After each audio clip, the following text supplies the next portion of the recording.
Oklahoma police are looking for the killer of two young girls. The bodies of 11-year-old Skylar Whitaker and 13-year-old Taylor Paschal Placker were found Sunday afternoon by one of their grandfathers near their hometown of Olitka, just east of Oklahoma City. State investigators say both girls were shot multiple times. I don't know how this could be random. Each child was shot multiple times.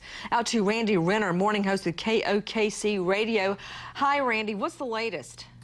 Well, Nancy, the latest is the OSBI, the State Bureau of Investigation, and the Sheriff's Department over there in Okfuskee County had a news conference this afternoon. Last night, the sheriff indicated that perhaps they had some suspects. Today, though, the word is that there are no suspects and no person of interest, at least no one that's real solid in the case here. The investigators have talked to an awful lot of people trying to track things down on this, and they have said Randy, that they all have alibis, but they're not quite Tell me all what matching up happened. yet. I want to hear the facts surrounding the shootings. As we understand it, the two girls were best of friends, Taylor and Skyla. Taylor, 13 years old, Skyla, 11 years old. Each was the only girl in their respective classes at school, so they were best of friends. They were having a sleepover, about to have a sleepover at Taylor's house, and they go up and down this country road out where they live. They've been up and down it many, many times. Down to a bridge is where they were going. Now, one of the little girls liked to collect turtles. They were both really into animals. And, you know, it's a Sunday afternoon. It's a nice day. They went for a walk down to the bridge at about 5 o'clock in the afternoon.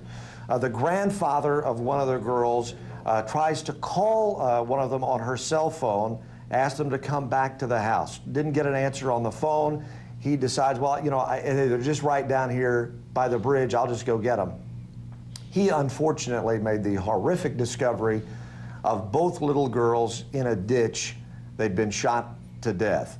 And it's my understanding that he used the cell phone of one of the girls then to call 911. And then the emergency responders came, Okfuskee County, and then they got a hold of the OSBI, the State Bureau of Investigation here. And the investigation was really, especially in the early stages, they had to do this fairly quickly because we were having a rainstorm was about to move in. And as you guys are aware, collecting this evidence is critical at that point, and they wanted to get this done. So they brought in a lot of people. There were some volunteers, the Okfuskee County Sheriff's Department, police from the area there, and collected absolutely as much as they could, and they believe that they're in pretty good shape there. And then the rains came and washed away some of the things. Right.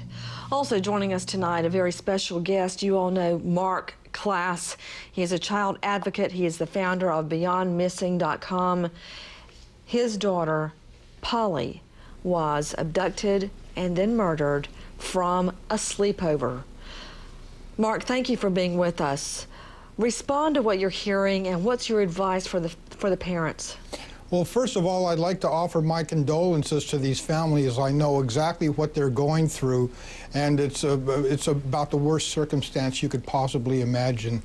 I think what has to happen at this point is you have to realize there's a homicidal maniac loose somewhere in that community. This probably didn't come in off the highway. It's probably somebody local. People should keep their families and their children very close to the vest, take them to and from school, make sure that they stay very close to home until this thing was resolved one way or the other. And I believe that the investigators should be looking at family. They should then be looking at people very close to the family, peripheral contacts, and then possibly that so-called stranger, that stranger scenario. But in a community of only 1,000, I think they do probably have a very limited pool of suspects. Mark, you're absolutely correct. In a small area like this, I mean, how likely is it that someone is going to come into town, come into the area, a very rural area? That's why they move there, for the safety of their children, take target practice on two little girls on the side of the road. I agree with you. It's somebody local. Out to Jessica Brown. She is the PIO with the Oklahoma State Bureau of Investigation. Officer, thank you for being with us. What can you tell us about the evidence?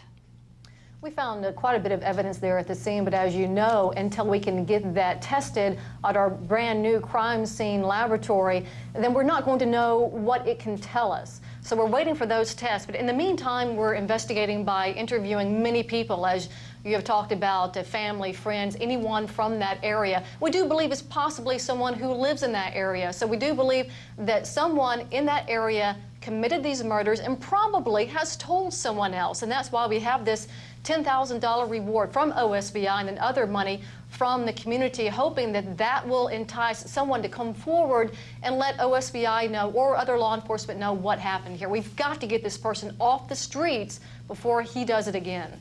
And to Mike Brooks. Mike Brooks, I've seen a lot of cases where you actually could do something with the shoe prints. All right? In fact, do I even have to say O.J. Simpson and the Bruno Mollies? It can be done. And thank God they got out there before that rain hit to take shoe prints. You turn them into a cast, basically, like a cast on your arm, and can use them at trial if you can match them up to something. What do you make of the shoe prints? I make a lot of the shoe prints, Nancy, and also of the tire impressions. Then they'll make a plaster cast of that. They teach everybody to do that. And it comes up very, very well with detailed little nicks and everything in the tire. But also, Nancy, they were talking that they also could possibly have shell casing at the scene, and with shell casings, you also could have possible fingerprint evidence. Now, also, at the news conference today, the OSBI said that there could also be some DNA evidence. So they sound like they got a lot of forensics there at the scene. They got DNA evidence. Very interesting. I'd like to find out how that happened. Very quickly, out to Dr. Marty McCary. The girls were shot multiple times, these two little girls. Is there any way to determine which shot was first, Dr. McCary? They can look at the degree to which the blood has clotted or become firm, because the original blood becomes firm quickly. They're also going to be looking at entrance and exit wounds to determine the size of the ballistic and whether or not they were shot at close range or from a distance. So there's a lot of information in the forensic evidence.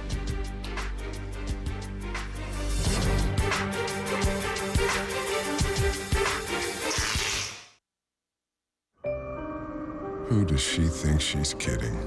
For a walk, and then someone murdered them. It happened just a half a mile away from one of the girls' home. I'm going to go straight back out to Randy Renner with KOKC Radio. You told me there was a possible suspect? Well, last night, the sheriff of Okfuskee County indicated in an interview, he said, we have some suspects. Now, maybe the sheriff had a little bit of wishful thinking there, and after a lot of interviews, okay, so that's talked to a bunch of people, and now they're not very sure. They don't. In fact, today they said we have no suspects. We don't even have a person of interest. Okay. However, what they did say is the alibis aren't really matching up with everybody just yet. Out to the line, Sheba in Illinois. Hi, Sheba. Hi, darling. My question is there no place that is safe for children? You know what? You know what, Sheba? I grew up in a very rural area. Out to Jessica Brown, joining us from the Oklahoma Bureau of Investigations. You know, these people moved there. One of the reasons was to have a safe upbringing for their children. What's the crime rate? Oh, it was very low there, as you can imagine. I came from a small town too, and we walked the streets all the time without any fear. And if this can happen near Walika, Oklahoma, believe me, it can happen anywhere. So really the moral behind this story, among many, is to keep your children close, because you cannot trust anyone. You know what, Jessica? Anymore. Or should I say, officer, as a new mother, believe me, I will. Thank you for being with us, and to you too, Mr. Renner.